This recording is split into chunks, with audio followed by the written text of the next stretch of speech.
नमस्कार साथियों, फार्माकोलॉजी पढ़ने से पहले हम फार्माकोलॉजी सब्जेक्ट को जानेंगे। देखिए बच्चों, फार्माकोलॉजी के अंदर बहुत सारी समस्याएं आती हैं। उन सभी समस्याओं को दूर करने के लिए मैं आज आपके सामने पहले व्हाइट बोर्ड में और उसके बाद एनिमेशन के माध्यम से फार्माकोलॉजी को पढ़ाऊंगा। बच्चों, फार्माकोलॉजी को हम 3 ऐसे बड़े सेक्शन में डिवाइड करेंगे और इन्हीं सेक्शंस को आगे लेके पढ़ाई करेंगे। अगर मैं आपको बोलूं कि फार्माकोलॉजी हमें 3 सेक्शंस में पढ़नी है, पहले सेक्शंस के अंदर आती है परिभाषा, औषधि देने की मात्रा, दवा पर्ची, औषधियों के मार्ग, रोमन शब्द आदि। तो आपने देखा बच्चों, शुरुआत का जो प्रथम सेक्शन है इसके अंदर हम बात करेंगे जितनी भी परिभाषाएं फार्माकोलॉजी में पूछी जाती हैं उनके साथ साथ औषधियों के बारे में, चाहे वह परिभाषा के रूप में हो, चाहे औषधियां देने के लिए कौन कौन से मार्ग अपनाए जाते हैं, चाहे औषधियों के प्रकार कौन कौन से होते हैं। जैसे मैं अगर आपको बताऊं, बोलस फॉर्म में हो सकती है, लिक्विड फॉर्म में हो सकती है, इंजेक्टेबल फॉर्म में हो सकती है। इसके बाद दवा पर्ची और उसके भागों के बारे में हम चर्चा करेंगे और फिर अंत में बात करेंगे हम रोमन शब्दों की। इसके साथ साथ औषधियों के अंदर जो मात्रा विज्ञान होती है, यानी हम कहें कि औषधियों को तोला या नापा किस विज्ञान में जाता है, उसके बारे में भी हम बात करेंगे। तो ये वो सेक्शन है बच्चों जहां पर अगर मैं अधीनस्थ बोर्ड में आने वाली परीक्षाओं की बात करूं तो यहां 4 सवाल आते हैं। इस सेक्शन में से आप पुराने पेपर उठा के देखेंगे। दूसरा सेक्शन आता है बच्चों, यहां पर हमें औषधियों का वर्गीकरण पढ़ना है, जिसमें धातु, अधातु, मृदा धातु से आने वाली औषधियों के बारे में हम बात करेंगे। औषधियों के वर्गीकरण के बाद हमें यहां देखना है विभिन्न तंत्रों पर औषधियों का कार्य व उनका प्रभाव। इसके अंदर हम पाचन तंत्र, श्वसन तंत्र, उत्सर्जन तंत्र, कृमिनाशक औषधियां तथा तंत्रिका तंत्र पे कार्य करने वाली औषधियों का अध्ययन करेंगे। और तीसरा सेक्शन आता है बच्चों जिसमें हम विषाक्तता व थेराप्यूटिक्स का अध्ययन करते हैं। थेराप्यूटिक्स का मतलब है उपचारात्मक सामग्री या उपचारात्मक के बारे में बात करते हैं, जिसमें हम एंटीबायोटिक विशेष तौर पे लेंगे। तो आप देख रहे हैं कि 3 सेक्शन बने हुए हैं। पहले सेक्शन में से 4 सवाल आते हैं लगभग, दूसरे सेक्शन में से 2 सवाल आते हैं और अंतिम सेक्शन में से जहां विषाक्तता बहुत इंपॉर्टेंट है वहां से 2 सवाल आते हैं। विषाक्तता वाले चैप्टर में आपको ध्यान रखना है बच्चों, यहां पर एंटीडोट के बारे में पूछा जाता है। जैसे मैं एक एग्जांपल दूं कि नाइट्रेट और नाइट्राइट विषाक्तता के अंदर एंटीडोट क्या रहेगा, आपको याद होना चाहिए कि यहां मिथाइलिन ब्लू एंटीडोट रहता है। इसी तरीके से पूछा जा सकता है कौन सी एंटीबायोटिक कब बनी थी, किस एंटीबायोटिक के निर्माण में कौन सा फंगस एक्टिव होता है, यानी किस सूक्ष्म जीवी से कौन सी एंटीबायोटिक बनती है। इस तरह के सवाल यहां पर आते हैं। पूर्व की परीक्षाओं में भी यही पैटर्न रहा है, आने वाली परीक्षाओं में भी यही पैटर्न रहेगा। तो आप देख रहे हैं शुरुआत के अंदर सबसे ज्यादा स्कोरिंग जो सेक्शन है वो है फर्स्ट, और इस स्कोरिंग सेक्शन के अंदर हमारे पास में इजी है, जहां स्ट्रेट फॉरवर्ड रूप में हमें याद करना है। तो शुरू करते हैं बच्चों, पहला चैप्टर फार्माकोलॉजिकल डेफिनेशंस। प्रथम अध्याय की ओर बढ़ते हैं और शुरुआत करते हैं फार्माकोलॉजी में आने वाली कुछ महत्वपूर्ण परिभाषाओं की, या यूं कहें कि फार्माकोलॉजी की ब्रांचेस की बात करते हैं। एक पूरा चैप्टर है जिसके अंदर हम फार्मा में आने वाले सारी परिभाषाओं को शामिल करेंगे। शुरुआत करते हैं फार्माकोलॉजी की ही परिभाषा से। यह परिभाषा कहती है कि यह साइंस ऑफ ड्रग है, यानी फार्मेकॉन प्लस लोगोस से मिलकर बनी हुआ एक शब्द है, जिसमें हम ड्रग और उसकी स्टडी यानी औषधियों का जब अध्ययन किया जाता है तो उसे हम फार्माकोलॉजी कहते हैं। आप और इसे डिटेल में समझिए। औषधियों के स्रोत, निर्माण, भौतिक व रासायनिक गुण, कार्य प्रणाली, शरीर में अवशोषण, वितरण, कार्य निष्कासन तथा विपरीत प्रभावों का अध्ययन औषध शास्त्र कहलाता है। बच्चों, देखने में परिभाषा बहुत आसान व सरल लगती है, लेकिन मैं आपको बताना चाहता हूं कि इस फार्माकोलॉजी की परिभाषा में 3 प्रमुख शब्दों को शामिल किया गया है। सबसे पहला आता है मैटेरिया मेडिका, दूसरा शब्द यहां पे लिया गया है थेराप्यूटिक्स, और तीसरा शब्द यहां पे लिया गया है टॉक्सिकोलॉजी। देखिए बच्चों, अगर मैं यूं कहूं कि फार्माकोलॉजी कि सबसे बड़ी ब्रांच या फार्माकोलॉजी के बाद में अगर कोई परिभाषा अपने आप में सबसे बड़ी है तो वह है मैटेरिया मेडिका। आप वापस इस परिभाषा को पढ़िए, औषधियों के स्रोत, निर्माण, भौतिक व रासायनिक गुण, कार्य प्रणाली। इसका मतलब हमें ये पता होना चाहिए कि औषधियां कहां से निर्मित की गई है, उनका निर्माण कैसे हुआ है, उसके गुण क्या क्या हैं। इन सारी चीजों का अध्ययन मैटेरिया मेडिका यानी चिकित्सा सामग्री कहलाती है। इसी चिकित्सा सामग्री की अन्य ब्रांचेस रहती है जहां हम खुराक का निर्धारण करते हैं, स्रोत व पहचान करते हैं औषधियों का, जैसे पोसोलॉजी, फार्माकोनोसी। ये सब मैटेरिया मेडिका की ही ब्रांच है और मैटेरिया मेडिका खुद फार्माकोलॉजी की ब्रांच है। तो फार्माकोलॉजी में हमें तीन चीजें देखनी है। पहली चीज देखनी है मैटेरिया मेडिका, जिसे हिंदी में कहते हैं बच्चों चिकित्सा सामग्री। चिकित्सा सामग्री में हमने स्रोत, निर्माण, भौतिक व रासायनिक गुण देखे। अगली ब्रांच जो फार्माकोलॉजी की आती है वो है थेराप्यूटिक्स। थेराप्यूटिक्स में देखिए शरीर के अंदर अवशोषण, वितरण व कार्य प्रणाली, जिसमें निष्कासन भी शामिल है, यानी उपचारात्मक सामग्री का जब अध्ययन किया जाता है तो उसे हम थेराप्यूटिक्स कहते हैं। इसी के बाद अन्य जो ब्रांच फार्माकोलॉजी में शामिल है वो है टॉक्सिकोलॉजी। जब औषधियों के शरीर पर विपरीत प्रभाव पड़ते हैं उनका अध्ययन टॉक्सिकोलॉजी कहलाता है, यानी विषाक्तता अध्ययन। तो इस तरह से हमने देखा एक फार्माकोलॉजी की परिभाषाओं में तीन बड़ी ब्रांचों को शामिल किया गया है और यही ब्रांचें हमें आगे जाकर पढ़नी है। सबसे महत्वपूर्ण है इसमें मैटेरिया मेडिका, थेराप्यूटिक्स और टॉक्सिकोलॉजी। इसके बाद बच्चों बात करते हैं कुछ फार्माकोलॉजी के पितामह की, यानी फादर ऑफ फार्माकोलॉजी कौन है? Jonathan Pereira. Father of modern pharmacology है ऑसवाल्ड, जबकि फादर ऑफ इंडियन फार्माकोलॉजी है रामनाथ चोपड़ा। लेकिन बच्चों यहां पे वेटनरी का जिक्र कहीं नहीं आया।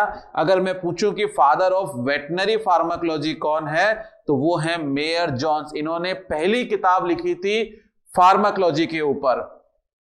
अगली परिभाषा की ओर बढ़ते हैं।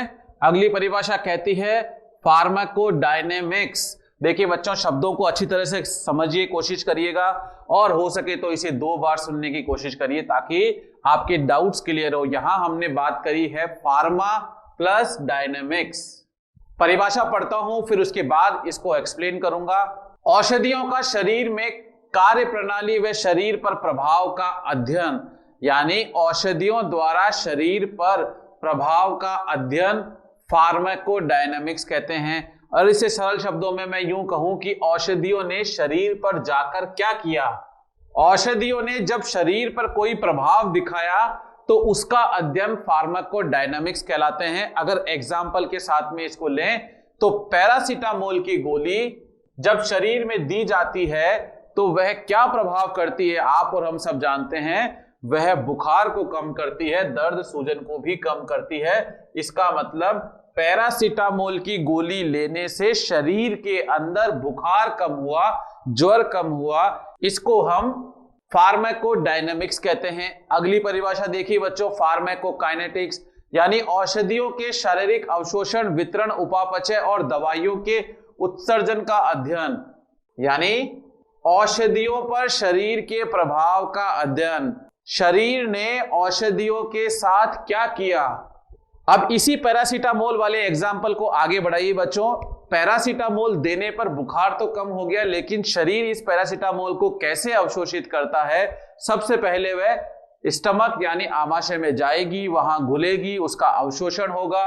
अवशोषण होने के बाद वह पूरे शरीर के अंदर वितरित होगी और जहां इसको अपना कार्य करना है वह कार्य करेगी। कोई भी प्रकार की औषधि हो सकती है और उसके बाद जब इसका कार्य पूरा हो जाएगा तो यह बाहर निकलेगी उत्सर्जन तंत्र के द्वारा। इसका मतलब एक औषधि को शरीर में क्या क्या कार्य करने होते हैं, शरीर उसके साथ कैसे बिहेव करता है, इसका अध्ययन फार्माकोकाइनेटिक्स कहलाता है। तो मुझे उम्मीद है दोनों में अंतर समझ में आ रहा होगा। यदि किसी पशु को पैरासीटामोल देंगे तो बुखार उतरना फार्माकोडायनेमिक्स है और बुखार उतारने की प्रक्रिया में जो अवशोषण, वितरण, उपापचय और उत्सर्जन हो रहा था जो कि शरीर किसी भी दवाई के साथ करता, वह क्रिया फार्माकोकाइनेटिक्स कहलाती है। आगे बढ़ते हैं। फार्माकोग्नोसी बहुत इंपॉर्टेंट परिभाषाएं, एक सवाल निश्चित तौर पे बच्चों यहां पर आएगा। फार्माकोग्नोसी कहती है औषधियों के स्रोत व उन्हें पहचानने का अध्ययन फार्माकोग्नोसी कहलाता है। यानी फार्मा और कॉग्नोसी, यानी फार्मा के अंदर औषधियों के स्रोत व उन्हें पहचानने का अध्ययन। आगे बढ़िए बच्चों, वह शाखा जिसके अंतर्गत औषधियों के खुराक की मात्रा का निर्धारण किया जाता है पोसोलॉजी खुराक विज्ञान कहते हैं। और यदि मैं इन दोनों ब्रांचों को मिला दूं तो यह मैटेरिया मेडिका की ही ब्रांचें हैं। जैसा मैंने आपको बताया था मैटेरिया मेडिका में कि वह फार्माकोलॉजी के बाद सबसे बड़ी ब्रांच है जिसमें चिकित्सा सामग्रियों के स्रोत, पहचान, औषधियों के अंदर खुराक आदि का अध्ययन किया जाता है, वह मैटेरिया मेडिका है। लेकिन अगर एक एक ब्रांच की बात करें तो अगर औषधियों का स्रोत व उन्हें पहचानने का अध्ययन है तो इसे हम फार्माकोग्नोसी कहेंगे। और उस औषधि के अंदर कितनी खुराक दी जा सकती है ताकि प्रभावित उपचार हो सके, उसे हम पोसोलॉजी कहते हैं, यानी खुराक विज्ञान। यदि मैं कहूं कि पेनिसिलम नोटेटम फंगस से पेनिसिलिन प्रतिजैविक औषधि मिलती है, तो पेनिसिलम नोटेटम और उसका अध्ययन, यानी पेनिसिलिन कहां से प्राप्त हुई, एक फंगस से प्राप्त हुई है, ये सारा अध्ययन फार्माकोग्नोसी कहलाती है। लेकिन हमें उस पेनिसिलिन की कितनी मात्रा देनी है ताकि संक्रमण दूर हो सके, उसे हम पोसोलॉजी के अंदर लेते हैं। साथियों, पिछले अध्याय के अंदर हमने फार्माकोलॉजी से संबंधित कुछ परिभाषाओं को देखा। अब हम आगे बढ़ते हैं और उन परिभाषाओं से कुछ ऐसे क्वेश्चंस करने की कोशिश करते हैं जहां से हमें पूरे अध्याय का रिवीजन हो जाएगा और यही क्वेश्चंस आने वाले परीक्षाओं के अंदर घुमा के भी आ सकते हैं, इसलिए आप इन्हें अच्छी तरीके से पढ़िएगा। ऑप्शंस को चारों को आपको अच्छी तरीके से पढ़ना है और उसके बाद ही आंसर करना है। मैं एक एक प्रश्न को लेता हूं और उसको सॉल्व करूंगा। पहला प्रश्न कहता है फार्माकोलॉजी में सम्मिलित विज्ञान है।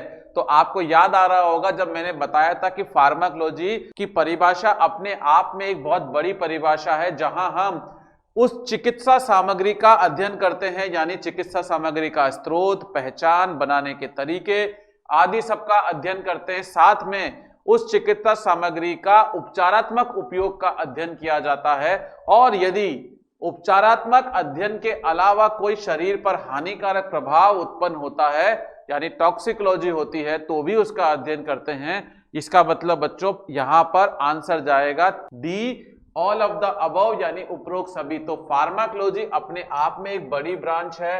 इसके अंदर सबसे बड़ी ब्रांच आती है मैटेरिया मेडिका और उसके बाद अन्य ब्रांचों में थेराप्यूटिक्स व टॉक्सिकोलॉजी है।